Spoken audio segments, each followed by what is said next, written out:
Hey everybody. Well, today we're going to take a look at a prop replica of a tricorder that was seen in Star Trek III, The Search for Spock.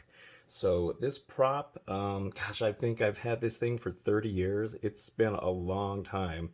And it was the first time I ever saw anybody that actually made a replica of this particular tricorder. You can see here it looks really good. It's got some heft to it. So I'm guessing it's made mostly of resin. It does have some electronics to it. I think it came with a little shoulder harness or a little, strap that goes with this. And you can see all the details here on the buttons as well. And I've seen different variations of this tricorder. I've seen, well, lately I've seen a lot of 3D printed ones, but the lights don't, they look okay. And I've seen different kinds of designs for the buttons in here. I've seen different configurations for this area. But so I'm going to go ahead and open this up. I haven't opened it in quite a while. This has been sitting in a display case for many, many years, and I haven't even turned it on in a long time. So I'm hoping it still works, and hopefully I can remember how to open it up. All right, so it was very scary taking this thing apart because it's been a long time since I've taken this apart. So these things it's assembled with four of these hex nuts or hex screws. And then once you take it apart, I don't remember the whole thing coming apart, but apparently it is. There's a 9-volt battery clip right there. And I'm pretty sure the original props in the movie used this same mechanism. It was just a spring.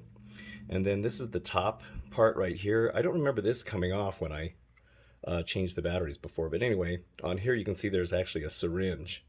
And so that's how they made the spring mechanism work on those. And I'm pretty sure that this operates the same way the original props did too. I don't know who made this.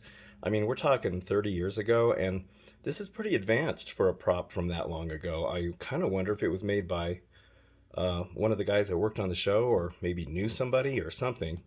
So anyway, let me see if I can get the battery in here and get this all put back together so we can see if it works. All right, so now I remember why I don't mess with this prop very much. Because it is an absolute pain in the butt to put back together. So when I was taking this apart initially, the spring had popped out and it fell to the floor. And then when I was putting it back together, this is actually the second time I'm filming this segment of the video. So when I was putting it back together, I couldn't figure out why this little button right here wouldn't pop back out, and I couldn't get the top to sit down unless I tipped it sideways, and I knew I didn't have to do that before. So about an hour after I finished filming this video, I accidentally stepped on that little spring. I mean, I checked the floor all over to see if there was a spring because I wasn't even sure, and then sure enough, an hour later I found it. So I had to reset everything up again, and here we are. So anyway, I finally got it working now. So yeah, there's a button right here on the side. So when you push this, this is what makes the top pop up. And it pops up pretty abruptly. But now you can see the actual working lights on here. So now let me turn these lights off so we can see these a little bit better. All right, there we go. So now you can see that there's actually these are like yellow lights right here. And then you got the two blinkers there on the side. And then back here, when you flip this over, there's that cool segmented section of LEDs right there that move back and forth like it's scanning. And then you have these bright yellow ones right here. So when you watch Star Trek 3, David Marcus is actually using this tricorder, or one like it, and you can actually, I think you can actually see those lights moving back and forth. And the thing is I've seen so many different incarnations of this prop. Some of them had some kind of a graphic in here. Some of them was just a plain white light. Some of these didn't even work.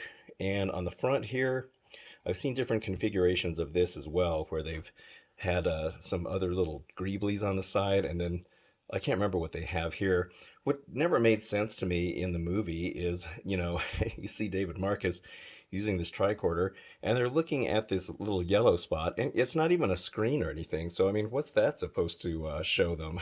I mean, at least in the original series, they had a TV screen on here, so at least it looked like, they were actually looking at some kind of a reading or something, but it never made sense to me on this, which I thought was kind of funny. But, when they were making props back then, they just needed the effect of the lights and a scanning device. So, that's the way it was. But anyway, yeah, so this thing, You know, it's pretty heavy, and when the battery's in it, especially, it's got that 9-volt battery. But I'm really glad I was able to find that spring that fixes this. So when you shut it off, you just push this down like that, and it turns off, and then this little piece pops back out.